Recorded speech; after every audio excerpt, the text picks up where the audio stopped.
இது மகிமை நேரம். அன்பார்ந்த மகிமை தொலைக்காட்சி நேயர்களே, இந்த மகிமை டிவியிலே மகிமை நேரத்திலே உங்களை சந்திப்பதிலே மிக்க மகிழ்ச்சி கொள்கிறேன். கர்த்தர் கொடுத்த இந்த நாளுக்காக நாம் நன்றி செலுத்துகிறேன்.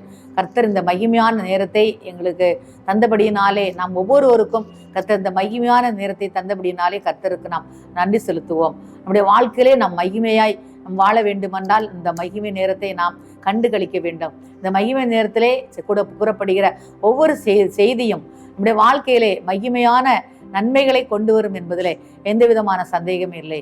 எனவே இந்த வாரத்தில் நாம் கர்த்தர் கேட்ட விண்ணப்பம், யாருடைய விண்ணப்பத்தின் சத்தத்தை எல்லாம் கர்த்தர் கேட்டார் என்று நாம் தியானித்துக் கொண்டிருக்கிறோம். முதலாவதாக தேவனுடைய பிள்ளைகளே, கர்த்தர் இந்த சாமுவேலின் வேண்டுதலை கர்த்தர் கேட்டார், ஈசாக்கின் வேண்டுதலை கேட்டார், அன்னாளுடைய வேண்டுதலை கேட்டார் என்று 3 நாட்களும் நாம் சிந்தித்துக் கொண்டிருக்கிறோம். இந்த 4வது நாளில கர்த்தர் சாலோமோனின் வேண்டுதலை கேட்டார் என்று நாம் தியானிக்க இருக்கிறோம். சாலோமோனுடைய வேண்டுதலை கர்த்தர் கேட்டார் என்று தியானிக்க இருக்கிறோம். 1 ராஜாக்கள் 3ஆம் அதிகாரம் 11ஆம் வசனம் 12ஆம் வசனத்திலே, ஆகையால் தேவன் அவனை நோக்கி, நீ உனக்கு நீடித்த நாட்களை கேளாமலும் ஐஸ்வர்யத்தை கேளாமலும் உன் சத்துருக்களின் பிராணனை கேளாமலும் நீ இந்த காரியத்தையே கேட்டு நியாயம் விசாரிக்கிறதற்கு ஏற்ற ஞானத்தை உனக்கு வேண்டிக் கொண்டபடியினால் உன் வார்த்தைகளின்படி செய்தேன். உன் ஞானமும் உணர்வுள்ள இருதயத்தை உனக்கு தந்தேன். இதிலே உனக்கு சரியானவன் உனக்கு முன் இருந்ததுமில்லை, உனக்கு சரியானவன் உனக்கு பின் எழும்போதும் இல்லை என்று கேட்டார். இந்த சாலமோன் ஞானி சிறிய வயதாக இருந்தாலும் கர்த்தரிடத்திலே இந்த சாலமோன் ஞானி தன் நியாயம் விசாரிப்பதற்கேற்ற, மக்களுக்கு நல்ல ஆட்சியை செய்வதற்கேற்ற ஞானத்தை அவர் கேட்டருளினார் என்று சொல்லப்பட்டிருக்கிறது. இந்த உலகத்துல நம்ம அநேக ஆசீர்வாதங்களுக்காக நம்ம ஜெபிக்கிறோம், அநேக நன்மைகளுக்காக நம்ம ஜெபிக்கிறோம். கர்த்தர் நமக்கு எல்லா ஆசீர்வாதத்தின் நன்மைகளை தர வேண்டும் நம்ம ஜெபிக்கிறோம். ஆனால் ஒவ்வொரு காரியத்திலையும் அந்த ஆசீர்வாதத்தின் நன்மைகளை பெற்றுக்கொள்ள வேண்டிய ஒவ்வொரு காரியத்திற்கும் ஞானம் வேண்டும் என்று நாம் ஞானத்தை கேட்கிறோமா? இந்த சாலமோன் ஞானியை பாருங்கள். அது சாலமோன் ஞானி அழகாக கர்த்தரிடத்துல என்ன செய்கிறார்?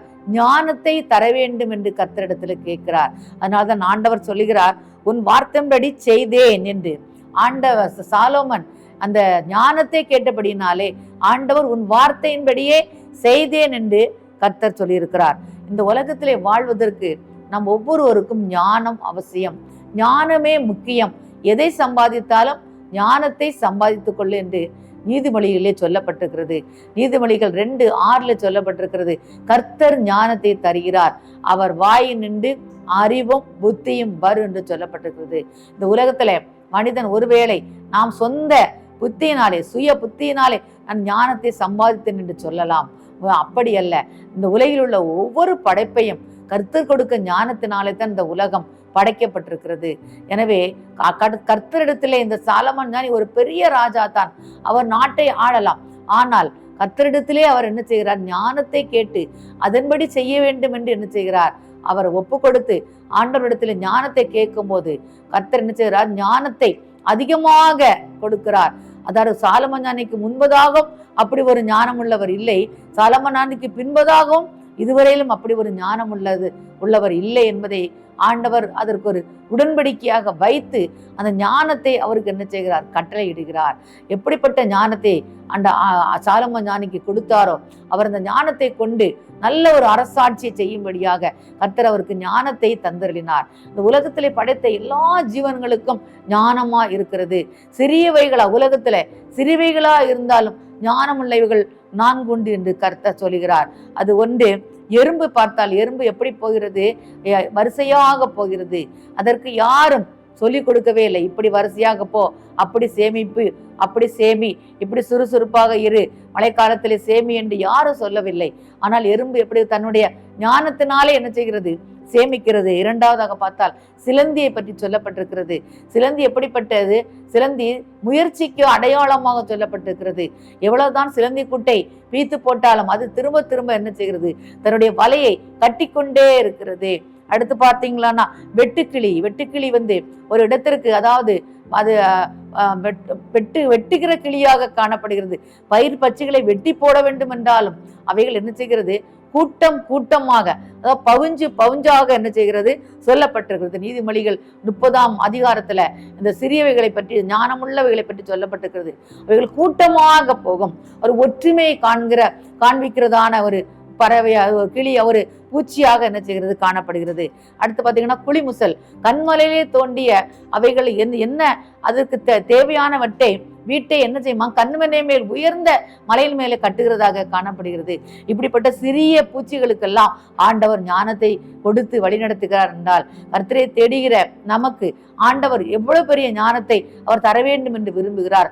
ஆனால் நாம் ஒவ்வொரு காரியத்திலும் நம் ஞானத்தை கேட்கிறோமா என்று நாம் சிந்திக்க வேண்டும். நான் உடனடியாகவே அந்த காரியத்தை செய்ய முற்படுகிறோம். நான் ஒரு விசை ஞானத்திற்காக ஜெபம் பண்ணி கொண்டு அந்த காரியத்தை செய்தால் கர்த்தர் அந்த காரியத்திலே அவர் ஞானத்தை தந்து அதை வல்லமையாய் அதை செய்ய, அதை திருப்தியாய் செய்ய, அது நலமானதாக செய்ய ஆண்டவர் கட்டளை இடுகிறார். எனவே உலகத்தில் வாழுகிற நமக்கு ஞானம் முக்கியம். உலகம் பொல்லாத உலகத்துல நாம் வாழ்ந்து கொண்டிருக்கிறோம். ஞானம் இல்லையே நம் உலகத்திலே நாம் அழிந்து போகிற ஒரு சூழ்நிலைக்குள்ளாக உலகம் கடந்து போயிட்டு இருக்கிறது. எனவே ஞானத்தை நாம் முன்முன்னதாக வைப்போம்.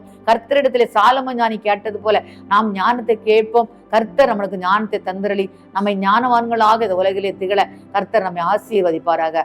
ஆமேன். நாம் ஒரு விஷயம் கூட ஆண்டவரிடத்துல ஞானத்தை கேட்டு நாம் ஜெபிப்போம். எங்கள் ஜீவனுள்ள நல்ல தகப்பனே, அருமையான இந்த வேலைக்காக நன்றி செலுத்துறோம் ஐயா. சாலமோன் ஞானி ஞானத்திற்கு மன்றாடின போது கர்த்தர் ஞானத்தை கொடுத்திருப்பா. அதை போல் ஆண்டவரே, நாங்கள் ஒவ்வொரு காரியத்திலும் இந்த ஞானமாய் ஜீவிக்க எங்களுக்கு ஞானத்தையும் புத்தியும் அறிவையும் வேகத்தை தந்தருளும்படியாக நாங்கள் ஜெபிக்கிறோம். அப்பா, சிறு பிள்ளைகளுக்கு ஞானத்தை கொடுங்க, வார்வி பிள்ளைகளுக்கு ஞானத்தை கொடுங்க, பெரியவர்களுக்கு ஞானத்தை கொடுங்க. உலகத்தை ஆளுகிற எல்லா மக்களுக்கு ஞானத்தை கொடுக்கும்படியாக நாங்கள் ஜெபிக்கிறோம். கர்த்தர் அப்படி கொடுக்க போற கிருபைக்காக நன்றி செலுத்துறோம். இயேசுவின் நாமத்தில் ஜெபிக்கிறோம் நல்ல பிதாவே. ஆமேன், ஆமேன்.